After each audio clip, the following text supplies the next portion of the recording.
म्हणजे माझं लग्न किती वयाला झालं हे जर मी सांगितलं, तुम्ही म्हणाल माझा बालविवाह झाला आहे. म्हणजे आज माझी मुलगी अडल्ट आहे, बरोबर आहे. आणि माझ्याकडे बघून बरेच जण म्हणतात की वाटत नाही का, अरे बुवा आम्हाला कॉलेजमधनं आल्याच कुरियात सदा मंगलम करून टाकलं आमचं. आणि तिथं कसं ते कन्सेप्ट समजून घेऊया. 23 वर्षाचा मुलगा आहे ना, रट झालाय, राट झालाय, है ना, मॅच्युअर दिसायला असं म्हणायचे आमच्या काळात. मुलगी दारातनं 3-4 मुलं जर इकडं तिकडं फिरले की ते पोरीसाठी स्थळ बघायला लागायचे. त्या वातावरणात तुमचे मायबाप वाढले, ती पण आमचे पण. त्यांना इन्सिक्युरिटी प्रचंड आहे.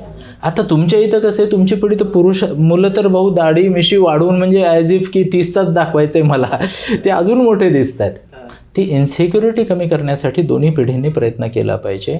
आणि जितके क्लिअर प्लॅन तुमचे आमच्याकडे येतील, आमच्या पिढीकडे, तेवढं आम्हाला पेशन्स ठेवायला किंवा ॲप्रोच डिसाईड करायला सोपं जाईल.